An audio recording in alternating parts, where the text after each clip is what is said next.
gracias sublimes,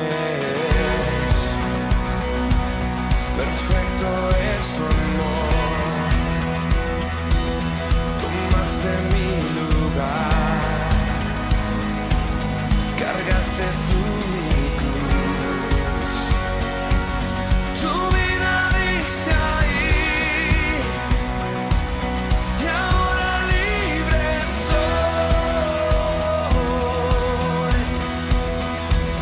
Jesús, te adoro por lo que hiciste en mí. Vamos a tratar de juntos recordar un poco qué es la Semana Santa, cuál es el sentido, qué significa, por qué se habla en general de una Semana Santa. La Semana Santa incluye una serie de acontecimientos que ocurrieron desde lo que llamamos lo que se llama normalmente el Domingo de Ramos. Nosotros no hacemos una celebración del Domingo de Ramos, pero en las iglesias católicas ustedes habrán visto que en esta semana, especialmente el domingo, se llena de mucha gente que lleva a la misa. El domingo se consigue, si no, que sea la ilustrina que pero algo, ¿no? Y muchas veces después eso se pone, yo me acuerdo hace muchos años, cuando yo era un adolescente, y estaba en la iglesia católica, después se ponía generalmente detrás de la puerta. ¿No? Sí. Nosotros en Italia lo llevábamos al campo donde se sembraban el trigo. Cuando cortaban el trigo. En el campo donde se sembraba el trigo, la comida, donde se plantaba. Como que el olivo llevaba bendición El olivo llevaba bendición. Estuve en un momento en Italia visitando a mis parientes y es una fecha muy particular. ¿Cómo se llama la Pascua? ¿Cómo se llama? La Pascueta. La Pascueta.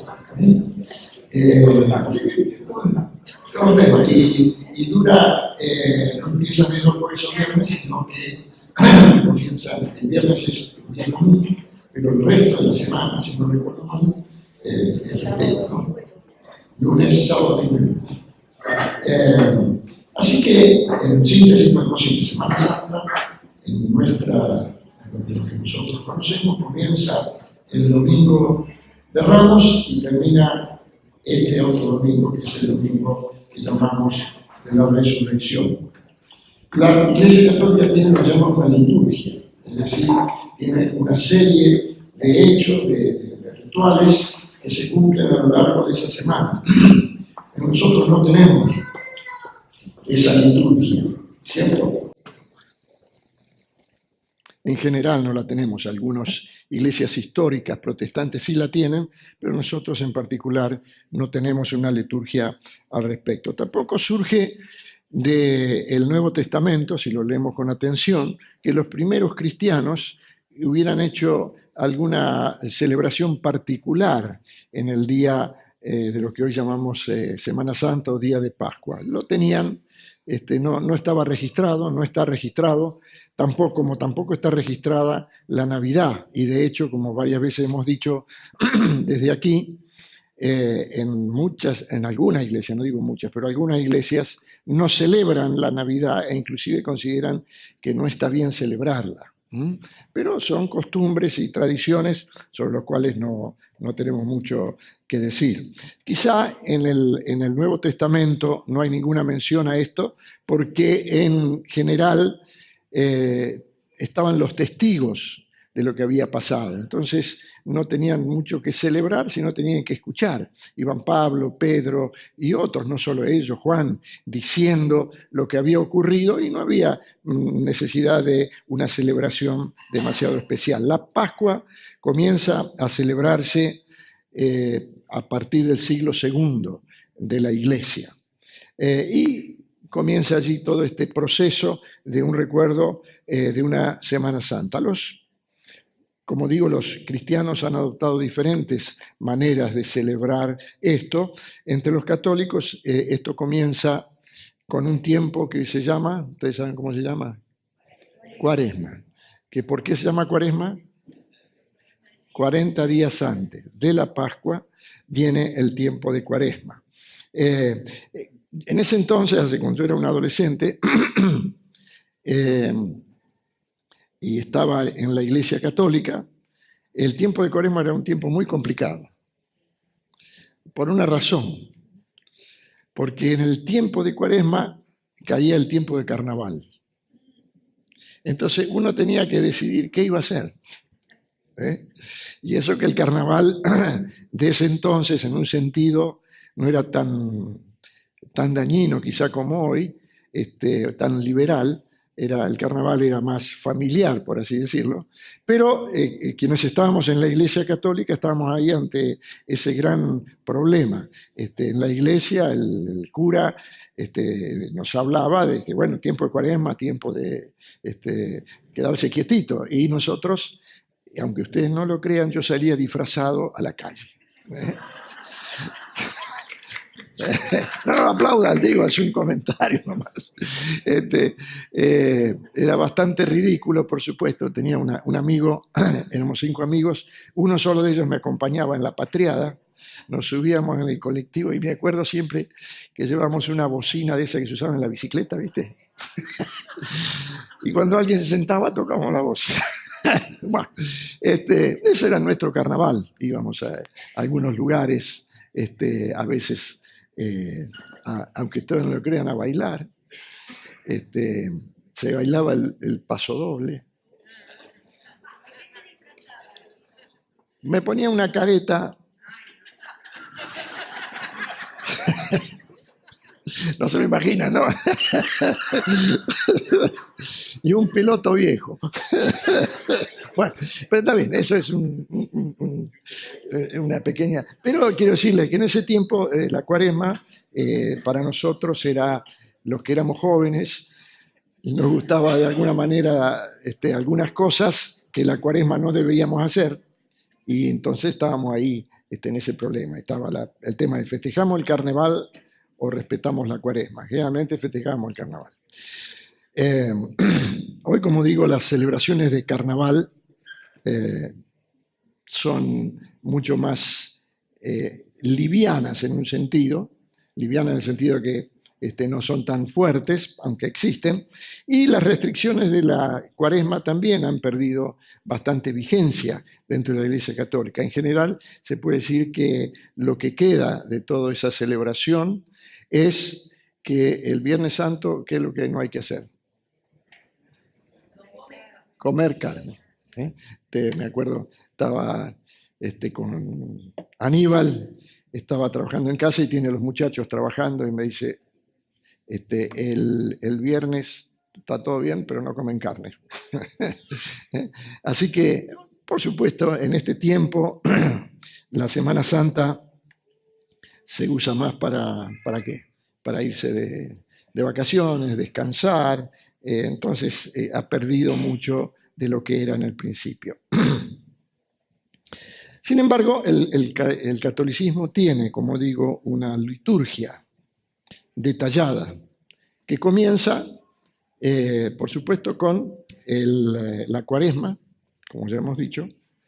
La segunda cosa que ocurre dentro de esa liturgia es la bendición de los ramos, el día domingo, como ya dijimos, es parte de esa tradición. Después vienen otras cosas, perdón, mi garganta no está bien.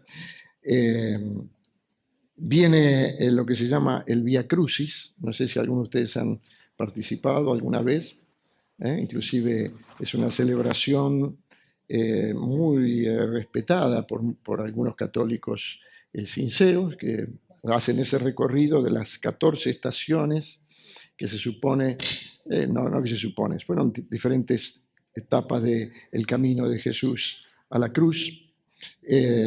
Tenemos también dentro de esta liturgia las misas que tienen una característica, tienen un recogimiento muy especial. Yo no sé cuántos tienen tradición católica, pero yo me acuerdo, no sé si será igual hoy, pero en general la vestimenta de los sacerdotes es de un color violeta, ¿no? Eso es la señal de luto. Se cubren las imágenes de los santos, es decir, sí, correcto. O sea, todo es por eso la Semana Santa. Digo, es todo un ritual que ocurre dentro de la Semana Santa. El día jueves en particular se realiza la celebración de la cena. Nosotros hoy celebramos aquí la cena, pero el día jueves cobra un valor particular dentro de la liturgia católica en recuerdo de la última cena. Está el lavado de los pies. Ustedes habrán visto que el Papa y también otros obispos a veces, el Papa lo hace generalmente y los obispos creo que también, van a algún lugar y lavan los pies generalmente de personas necesitadas, personas que están presas, o huérfanos, enfermos, etc. Es una parte, ¿por qué lo hacen? Y recordando lo que Jesús hizo el día de la última cena. Hay también un especial llamado a la penitencia y contrición. Hoy Diego nos habló, nos recordó un poquito lo que había mencionado Roque el domingo sobre el perdón. Es un tiempo, el tiempo de la Pascua es un tiempo donde es bueno que nosotros refresquemos y arreglemos todas nuestras situaciones que podamos arreglar, que estén pendientes, que tienen que ver con el perdón, porque Jesús nos perdonó, porque Jesús murió por nosotros, y ese es un poco, se hace un fuerte énfasis sobre la penitencia y la contrición. Hay otra cosa que nosotros quizá para muchos es bastante rara, no saben por qué, y es, ¿qué cosa? El cirio pascual. Se prende el cirio pascual en la Pascua, el domingo de resurrección, significando que es el comienzo de una nueva vida, el significado del cirio pascual, que lo van a ver prendido ahora en las iglesias católicas. Y obviamente, y finalmente, entre otras cosas, es la celebración del domingo de resurrección.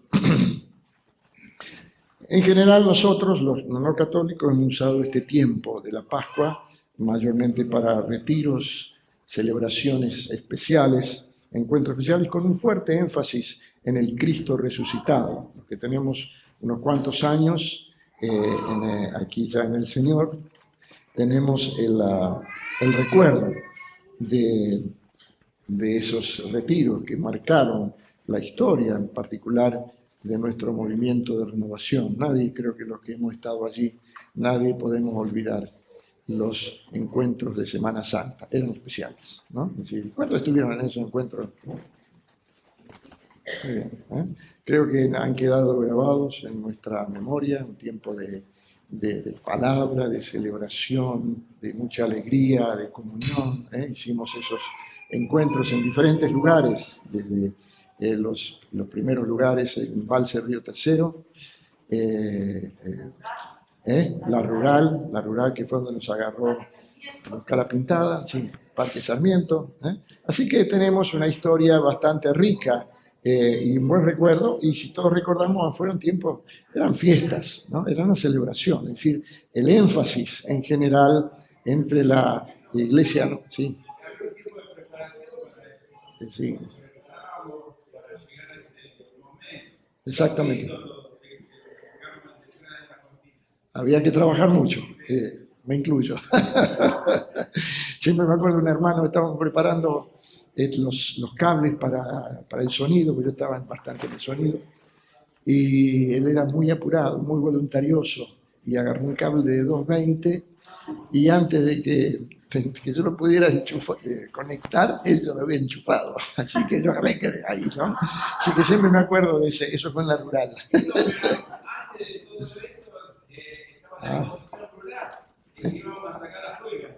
Sacan las pulgas, exactamente. En la rural tuvimos que trabajar mucho.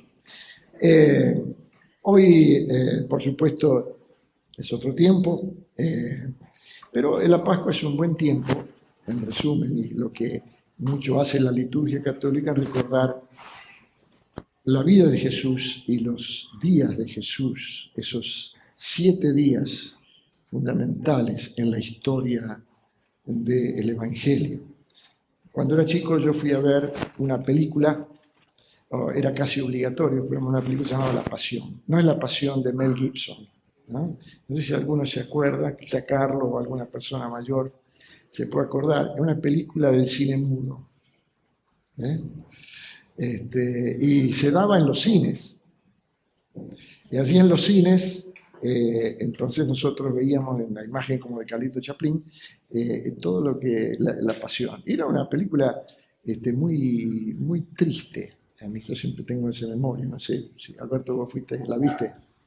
Pero triste, una película muy cargada de todas esas cosas que está, perdón, está ese, ¿no? El que estamos. Así que obviamente no pensé entre pasar la pasión aquí o pasarle otra cosa. Y tengo ahí un pequeño video cortito donde cuenta a alguien cantando esos días de Jesús. Se llama Un cierto Galileo.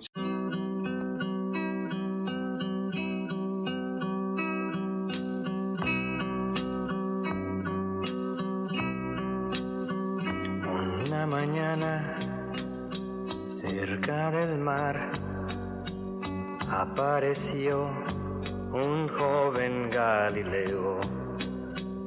Nadie podía imaginar que otro pudiese amar así como él amaba.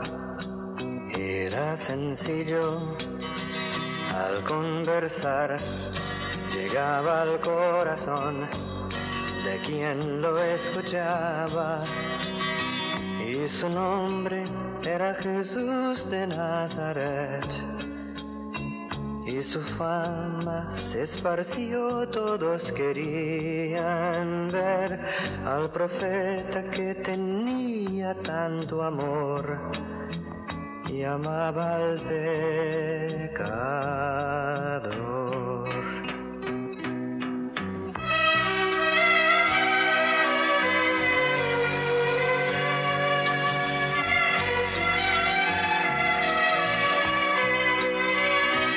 En esas playas, en ese mar, en ese río, en casa de Zaqueo, en los caminos, bajo aquel sol, el pueblo iba a buscar la luz de su doctrina, sus expresiones, su caridad henchían el corazón de una fuerza divina, y su nombre era Jesús de Nazaret, y su fama se esparció, todos querían ver al profeta que tenía tanto amor y amaba al pecador.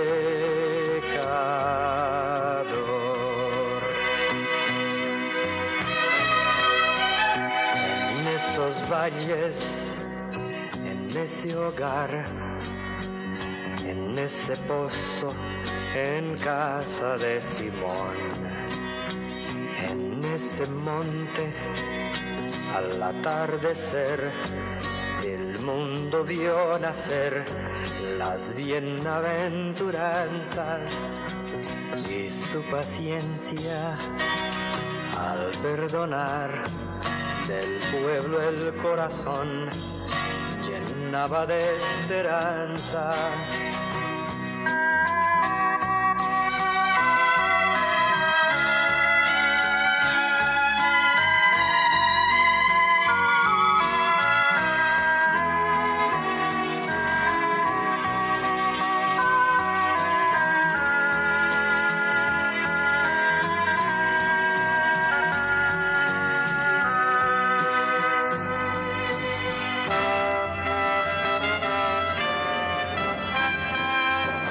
Cierto día al tribunal alguien llevó al joven Galileo. Nadie sabía cuál era el mal que el crimen cometió, cuál era su pecado, su claridad. Al denunciar minó la posición de los privilegiados y mataron a Jesús de Nazaret. Y en medio de ladrones él murió en la cruz. Pero el mundo aún no conoce a ese Jesús que amaba al pecador.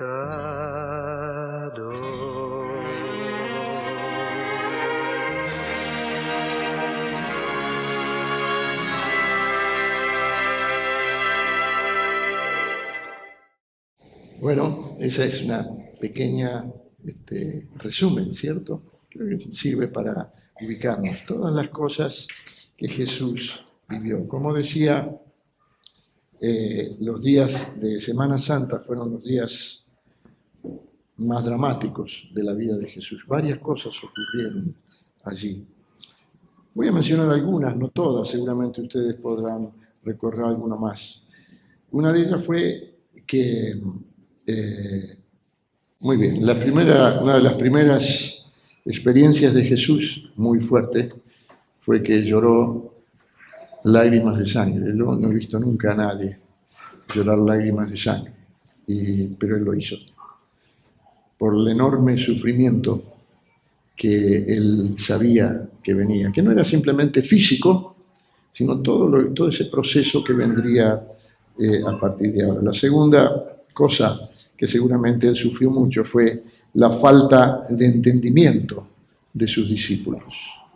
Yo creo que eso, personalmente creo que es uno de las peores, de los mayores sufrimientos que tenemos, cuando de golpe sentimos que aquellos que de alguna manera están cerca nuestro no logran entender lo que estamos queriendo hacer o decir. Y creo que Jesús sufrió mucho esa experiencia con sus discípulos. No eran mala gente, pero sencillamente no terminaban de entender. Un tercer sufrimiento de Jesús en este tiempo fue la traición de Judas. No sé cuántos alguna vez sienten que han sido traicionados por alguien, pero es una sensación muy frustrante, ¿no? Sentimos que algo se rompió, hemos puesto la confianza en alguien y eso se rompe. A veces somos nosotros los que hemos traicionado y también eso causa dolor. Cuarta cosa, la negación de Pedro. Pedro, el gran Pedro, el hombre lleno de impulso, sincero, pero que en el momento crucial lo negó. El abandono de todos sus discípulos. Cuando Jesús está en el huerto de Getsemaní, él queda solo. Todos huyen, nadie le acompaña. La injusticia de su condena. Vimos recién en el video ese proceso, pseudo proceso para condenarlo, tratando de encontrar algo que justificara que se lo condenara. El dolor físico. La muerte en la cruz, no voy a describir, porque tantos ustedes seguramente han escuchado el enorme sufrimiento que es la muerte en la cruz, clavado, no solo colgado, sino clavado en la cruz, todo el proceso enormemente doloroso, y Jesús tuvo dolor. No, por ser hijo de Dios no significaba que él no tenía dolor, y de hecho toda la experiencia el flagelo, la corona de espinas, la lanza, bueno, todo. Y el último gran dolor es la separación del Padre. Jesús podía soportar todo, pero la última parte fue realmente muy dura para él. Y por eso dice su famosa frase cuando está en la cruz, ¿qué dice? Padre, ¿por qué me has desamparado?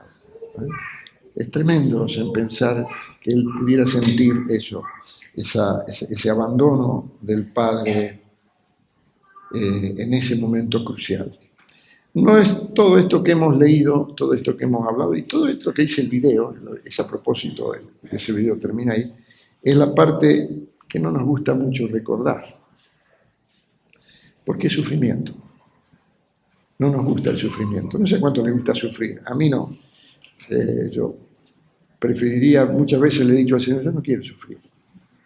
Si hay que hacerlo, lo haré, pero no es lo que más me gusta. Prefiero entender las cosas de otra manera. Pero a veces no hay otra manera.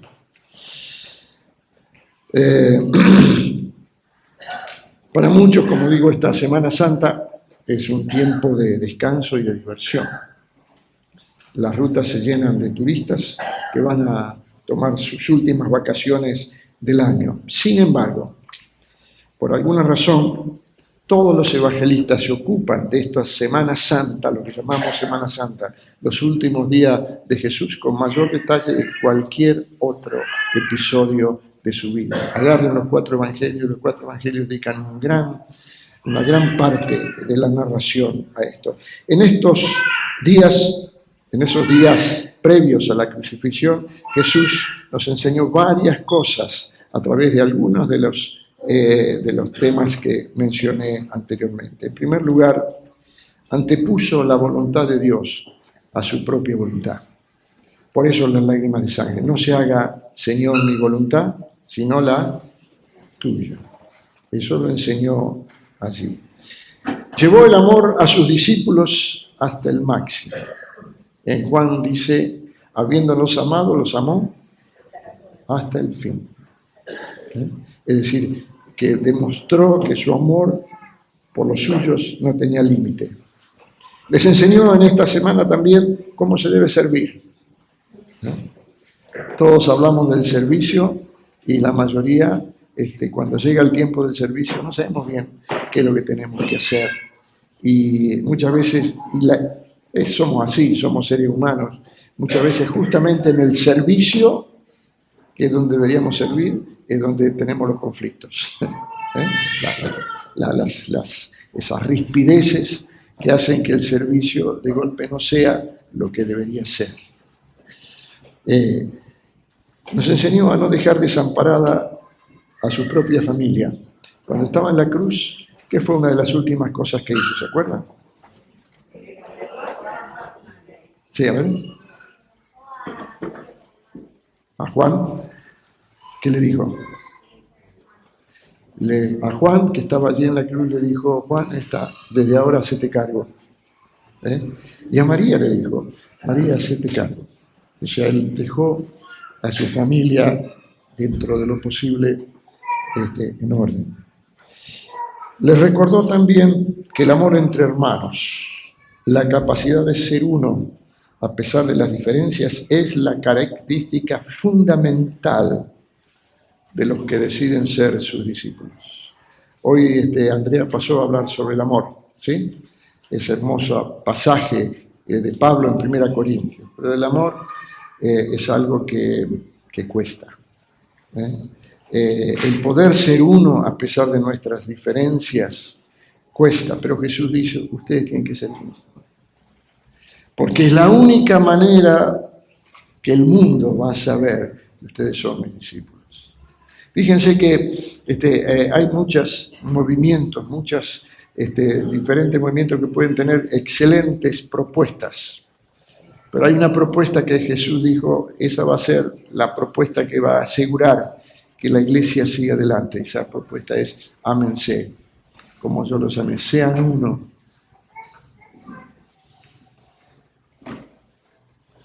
En esta semana también perdonó sin condiciones. Se encontró con Judas, se encontró con Pedro. Y Pedro, a pesar de que lo negó 3 veces, finalmente fue perdonado. Y finalmente nos enseñó que el pecado es lo único que nos impide experimentar la presencia de Dios. Cuando Jesús cargó en la cruz todo nuestro pecado, era imposible que Él pudiera tener relación con Dios. No significaba que el Padre no le amaba, simplemente que se había levantado una barrera, una pared que separaba a Dios de Jesús.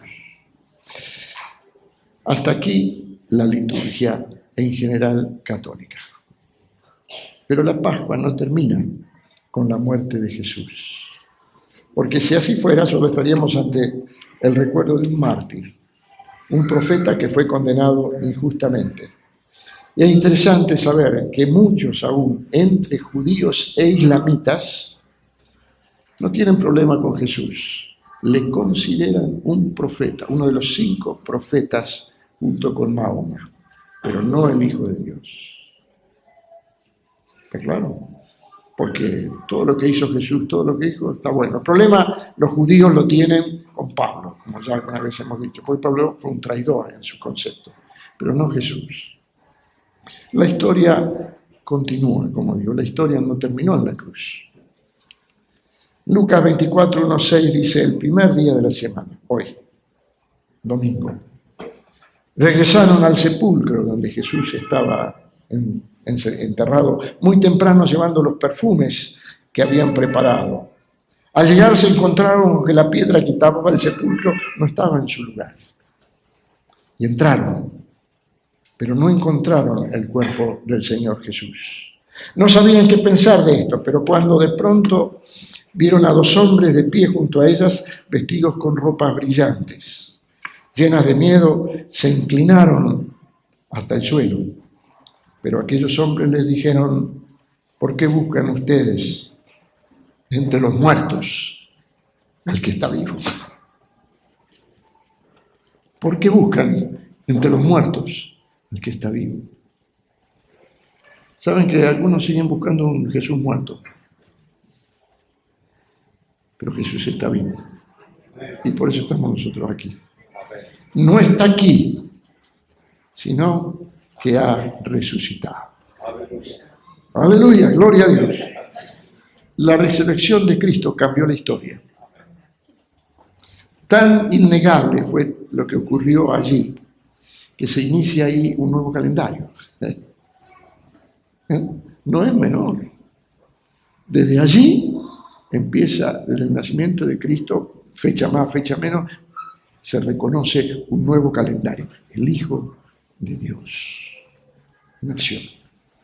Pablo, un discípulo tardío que no llegó a acompañar la vida terrenal de Jesús, tuvo una relación muy personal con él, y hoy justamente, no sé quién leyó un pasaje que creo que Hernán, que vamos a volver a leer. 1 Corintios 15:3, Pablo dice, en primer lugar, les he enseñado la misma tradición que yo recibí, a saber que Cristo murió por nuestros pecados según las Escrituras, que lo sepultaron. Hasta ahí todo bien, pero dice algo más, y que resucitó al tercer día, también según las Escrituras, y que se apareció a Cefas y luego a los 12, después se apareció a más de 500 hermanos a la vez, la mayoría de los cuales vive todavía, pero algunos ya han muerto. Después se apareció a Santiago y luego a todos los apóstoles. Y por último, se me apareció también a mí, que soy como un niño nacido anormalmente, como un aborto, dice la versión Reina Valera. La resurrección de Cristo tiene consecuencias para nosotros, pues nos asegura que el mismo poder que operó en Él operará también en nosotros. 1 Corintios 15:20. ¿Pasé mal? Sí, ahí está. Ahí está. 1 Corintios 15:20. Pero lo cierto es que Cristo ha resucitado, dice Pablo. Él es el primer fruto de la cosecha, ha sido el primero en resucitar. Así como por causa de un hombre vino la muerte, también por causa de un hombre viene la resurrección de los muertos. Y así como en Adán todos mueren, así también en Cristo todos tendrán vida. Pero cada uno en el orden que le corresponde. Cristo en primer lugar. Después, cuando Cristo vuelva, los que son suyos. Y aquí Pablo ya avanza mucho más. Nosotros hemos de morir, pero también, ¿qué va a pasar con nosotros? Hemos de resucitar con Cristo. Y también acá hay una promesa que ya anticipa muy definidamente Pablo. Un día Cristo, ¿qué va a pasar? Volverá. Esa es nuestra esperanza. No solo la resurrección, sino Cristo volverá. La Pascua, en síntesis, tiene un doble mensaje. El primero nos recuerda que cada uno tenemos un camino a recorrer, que nos invita al renunciamiento, a olvidarnos de nosotros mismos para seguir a Jesús y vivir en la voluntad de Dios. Jesús lo dijo con mucha claridad: cada uno tome su propia cruz y sígame. ¿Qué vamos a hacer con la cruz? ¿La vamos a poner en el ropero? ¿O vamos a ir a caminar junto con Jesús? Porque la invitación no es a quedarnos quietitos, la invitación es a cargar lo que tengamos que cargar, nuestra propia cruz, y seguir a Jesús. La Pascua nos invita a eso. Todo lo que vivimos, toda la parte que Jesús vivió, que fue, por supuesto, un sufrimiento en muchas cosas, es esa Pascua. Es la Pascua que nos invita a tomar la cruz y seguirla. Pero está el otro aspecto de la Pascua, que es el que nos anima con la esperanza de la resurrección. Una resurrección que no solo alcanza a la vida venidera, sino a nuestra propia existencia actual. Ustedes saben, un día todos moriremos. ¿Saben eso? No hay ninguna noticia nueva, ¿no? Un día todos no estaremos más aquí. Un día lo que hemos visto, aquellas cosas por las veces que hemos luchado a capa y espada, ya no habrá más que luchar, se terminaron. Y nosotros no estaremos. Esa es una parte de la vida. Y un día, si hemos hecho las cosas bien, estaremos resucitados con el Señor. Pero el poder de la resurrección no sirve solo para eso. El poder de la resurrección sirve para cambiar nuestras vidas hoy. Porque si solo pensamos en la vida eterna, estamos equivocados, estamos viviendo una vida cristiana mezquina. El poder de la resurrección opera aquí y ahora. Tú puedes experimentar el poder de la resurrección. Y de hecho, que nosotros necesitamos el poder de la resurrección en nosotros. Podemos comenzar una vida totalmente nueva si nos animamos a creer en Jesús. No solo en sus enseñanzas. Algunos creen en sus enseñanzas. Qué lindo eso de poner la mejilla cuando te pegan. Qué lindo eso de no mentir. Eso está bien. Pero eso no transforma, de lo cual venimos hablando. Eso no cambia la historia. Lo que cambia la historia es que nosotros no solo creamos sus enseñanzas, sino creamos que Él está vivo y está con nosotros. Y que verdaderamente es el Hijo de Dios. ¿Dónde está Jesús? ¿En una estatua? ¿En una imagen? ¿En un lugar? Está en nosotros. Y todos nosotros, no importa cuán destruido lleguemos a estar, podemos ser transformados por el poder de la resurrección. Si Dios puede levantar a un muerto, no nos puede levantar a nosotros, que todavía no estamos muertos, pero estamos bastante maltrechos. ¿No lo creen? ¿No creen que Dios puede hacernos de vuelta? Yo creo, todos lo creemos. Entonces pongámonos en manos del Señor. Necesitamos el poder de la resurrección en nuestras vidas. Lo necesitamos. Y no una vez cada tanto, lo necesitamos todos los días. ¿Cuántos se levantan a veces arrastrando un pie y pidiendo permiso al otro para que se levante? ¿Cuántos están llenos de pensamientos negativos, depresiones, tristeza, enojo? ¿Saben qué hay que hacer? Hay que creer que Jesús está vivo y que el poder de la resurrección puede operar en nosotros y cambiar. ¿Lo creen? No sé qué podemos cantar. ¿Podemos cantar esa? No, esa, les cuento, esta canción que pasamos antes,